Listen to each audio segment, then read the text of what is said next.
नमस्कार, आप सबका बहुत बहुत स्वागत है मेरे चैनल नवनीत टॉक्स में।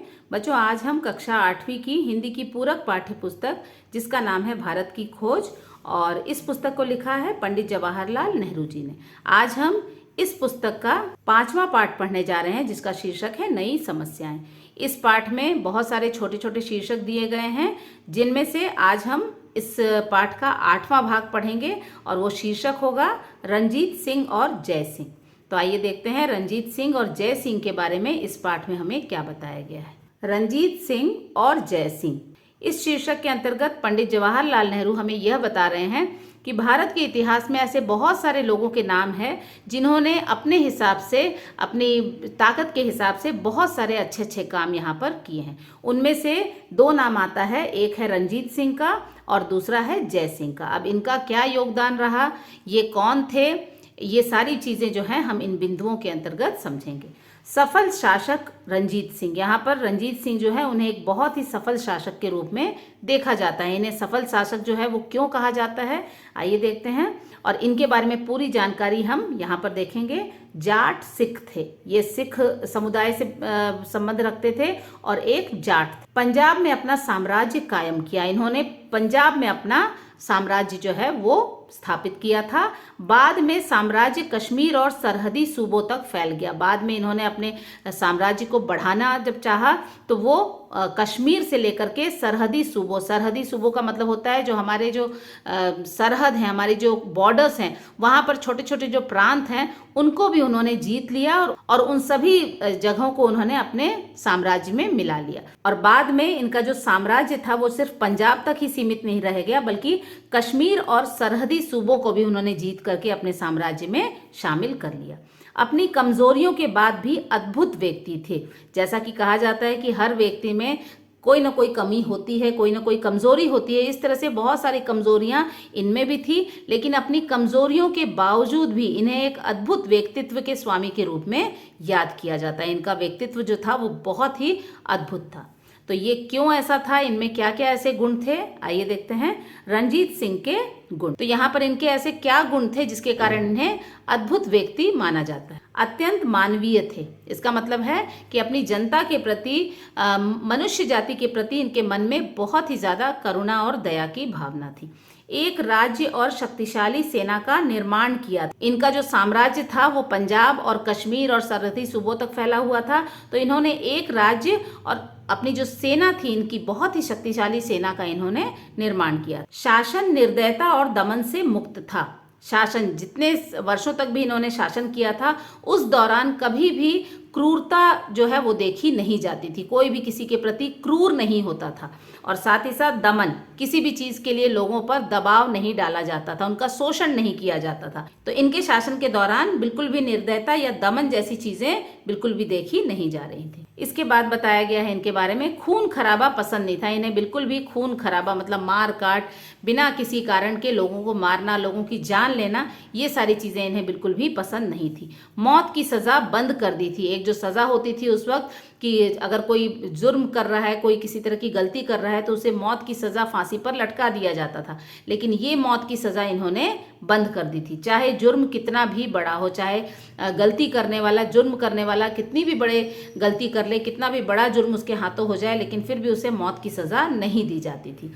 युद्ध के अलावा कभी किसी की जान नहीं ली। जब युद्ध होता था, किसी मजबूरीवश किसी राज्य से, किसी राजा से इनका युद्ध होता था, उसमें लोगों के ऊपर ये तलवार जरूर उठाते थे, लेकिन उसके अलावा कभी भी इन्होंने किसी की जान नहीं ली थी। एक से अधिक बार रंजीत सिंह की जान लेने की कोशिश की गई थी। राजा होने के नाते कई सारे इनके दुश्मन भी थे, तो एक से अधिक बार ऐसा देखा गया था कि इनकी जान लेने की कोशिश भी लोगों ने की थी।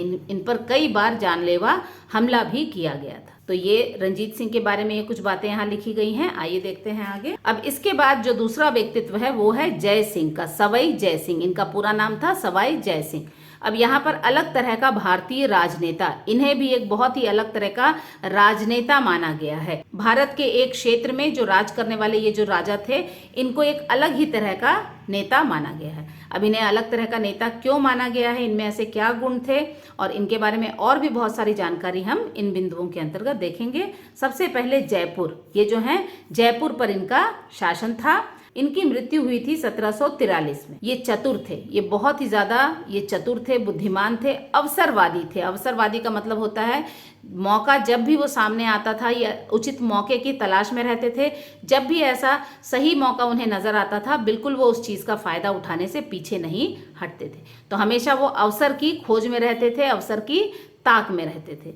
भारतीय इतिहास में होने वाली उथल पुथल से बचा रहा था। इनके शासनकाल के दौरान भारत में बहुत सारी ऐसी चीजें थी जो कि घट रही थी, लेकिन ये सारी उथल पुथल, इन सारी घटनाओं का इनके ऊपर बिल्कुल भी प्रभाव नहीं पड़ा और ये इन सारी चीजों से हमेशा बचे रहे थे। जय सिंह के गुण व उनकी उपलब्धियां। अब यहाँ पर राजा जय सिंह जो थे उनके बहुत सारे गुण हैं जिनको हम इन बिंदुओं के अंतर्गत देखेंगे। बहादुर योद्धा था राजा जय सिंह जो थे, वो भी एक बहुत ही बहादुर योद्धा थे। कुशल राजनायक थे। राजनायक मतलब ये भी राज करने में बिल्कुल माहिर थे।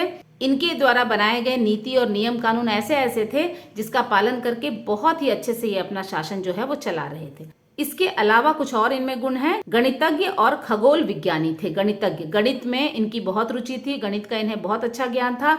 खगोल विज्ञानी, खगोल विज्ञानी उन्हें कहा जाता है जिन्हें कि अंतरिक्ष में जो आकाशीय पिंड हैं, तारे हैं, चांद हैं, हमारे ग्रह नक्षत्र हैं, उनका अध्ययन जो करते हैं उन्हें खगोल शास्त्री या खगोल विज्ञानी कहा जाता है। तो यहाँ पर आकाशीय पिंडों को लेकर के इनके अंदर बहुत ज्यादा जिज्ञासा थी और उसके बारे में इन्हें बहुत अच्छी खासी जानकारी भी थी। अब इसके अलावा इनकी रुचि जो थी वो इतिहास अध्ययन में भी इनकी रुचि थी। हमारे भारत के जो इतिहास है या किसी दूसरे देश का भी जो इतिहास है उसके अध्ययन में इनकी बहुत ज्यादा रुचि थी। तो यहाँ पर देखा जा सकता है कि गणित है, खगोल शास्त्र है और साथ ही साथ इतिहास, इन तीनों ही चीजों का अध्ययन करना इन्हें बहुत अच्छा लगता था और इनकी जानकारी भी इन्हें बहुत ज्यादा थी। अब यहाँ पर इन्होंने नगर निर्माण भी करवाया था। एक बहुत ही बड़े नगर का निर्माण इन्होंने करवाया था। अब वो कौन सा नगर था हम आगे देखेंगे। जयपुर, दिल्ली, उज्जैन, बनारस, मथुरा में वेधशालाओं का निर्माण करवाया था। अब यहाँ पर ये सारे जो शहरों के नाम है, यहाँ पर इन्होंने वेधशालाओं का निर्माण करवाया था। वेधशाला जो है एक ऐसे भवन को कहा जाता है जहाँ पर कि जो लोग हैं वो आकाशीय पिंडों के बारे में अध्ययन करते हैं। वहाँ पर आप इस तरह के टेलीस्कोप वगैरह भी रखे जाते हैं जिससे कि रात के समय आकाशीय पिंडों को देखा जाता है, उन पर अपने विचार व्यक्त किए जाते हैं, उन पर रिसर्च किया जाता है, तो उन्हें हम हिंदी में वेधशाला कहते हैं। तो ऐसे बहुत सारे वेधशालाओं का निर्माण इन्होंने इन बड़े बड़े शहरों में करवाया था। जयपुर नगर बसाया था। अब यहाँ पर नगर निर्माण की जो बात हो रही थी उसके अंतर्गत इन्होंने जयपुर नगर, जो आज हम जयपुर नाम से जो जानते हैं, जिसे पिंक सिटी भी कहा जाता है, उस नगर को इन्होंने ही बनवाया था, इन्होंने ही बसाया था। तो ये सारी उपलब्धियां हैं और उनके कुछ गुण हैं। आइए आगे देख लेते हैं। अब यहाँ पर जय सिंह की अन्य उपलब्धियां, इसके अलावा इनकी और भी कुछ उपलब्धियां हैं, वो इन बिंदुओं के अंतर्गत हम देखते हैं। यूरोपीय नगरों के नक्शे इकट्ठे किए। यूरोप में जो छोटे बड़े नगर हुआ करते थे वो किस तरह से बनाए गए थे, किस तरह से उनका निर्माण किया गया था, किस तरह से व्यवस्थित रूप से घरों का निर्माण किया गया था, सड़कों का निर्माण किया गया था, ये सारी चीज़ें नक्शे के रूप में ये इकट्ठे किया करते थे और इन्हें बहुत ही सुरक्षित इन्होंने रखा हुआ था। और इन्हीं नक्शों को देख करके इन्होंने जयपुर शहर का भी निर्माण करवाया था। जयपुर शहर का नक्शा स्वयं बनाया। इन नक्शों को देख करके इन्होंने जयपुर शहर के निर्माण से पहले जयपुर शहर का नक्शा इन्होंने स्वयं बनाया था। और जयपुर शहर का जो नक्शा था वो इतना सटीक था, इतना अच्छा था कि ऐसा माना जाता है कि जयपुर नगर निर्माण की योजना अब भी आदर्श निर्माण मानी जाती है। जयपुर नगर जो है इतने अच्छे तरीके से बसा हुआ है और उसकी योजना इतनी मजबूत थी कि आज भी ऐसा माना जाता है कि वो एक आदर्श निर्माण का उदाहरण है। पुराने यूरोपीय नगरों के नक्शे जयपुर के अजायब घर में सुरक्षित रखे हैं। यहाँ पर आज भी देखा जाए जयपुर के अजायब घर का मतलब होता है म्यूजियम।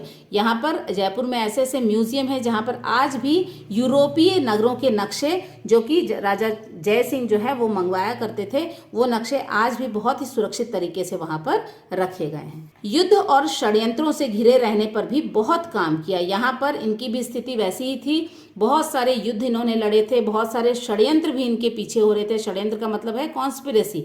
ऐसी इनके पीठ पीछे योजनाएं बनाई जा रही थी, लेकिन इसके बाद भी इन्होंने बहुत सारा काम, बहुत अच्छा काम इन्होंने भारत के लिए किया। अब इनके दौरान नादिर शाह का जो आक्रमण है वो इन्हीं के शासन के दौरान हुआ था। अब कब हुआ था नादिर शाह का आक्रमण? जय सिंह की मृत्यु से 4 वर्ष पूर्व आक्रमण हुआ था। नादिर शाह ने यहाँ पर भारत पर आक्रमण किया था। उस वक्त जय सिंह जो थे वो जयपुर के महाराजा थे और इनकी मृत्यु से 4 वर्ष पूर्व नादिर शाह का आक्रमण भारत में हुआ था। जय सिंह के शासनकाल में सामंती वातावरण था।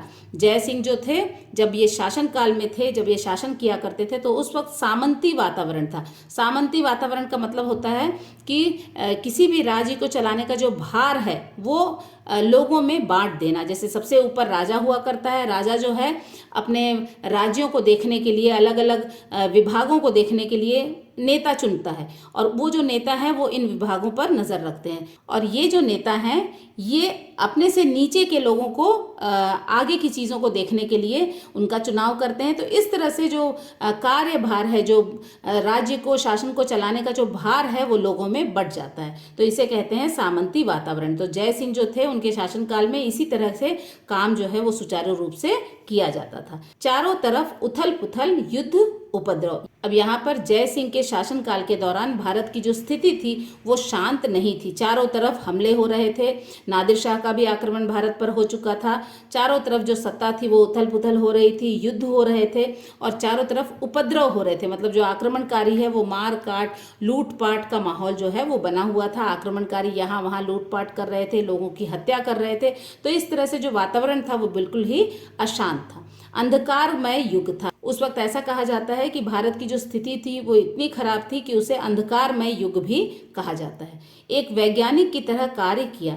अब यहाँ पर जो राजा जय सिंह थे उन्होंने एक वैज्ञानिक की तरह काम किया। वैज्ञानिक जो होते हैं वो नई नई चीज़ों की खोज में लगे रहते हैं। उसी तरह से जय सिंह जो थे वो भी हमेशा नई नई चीज़ें जो है करने में उनकी काफ़ी रुचि थी और राजा जय सिंह भी जो थे वो नई नई चीज़ें अपने राज्य में लाना चाहते। तो इन्हें एक वैज्ञानिक के रूप में भी देखा जाता है। तो इस तरह से ये जो शीर्षक है यहाँ पर खत्म होता है।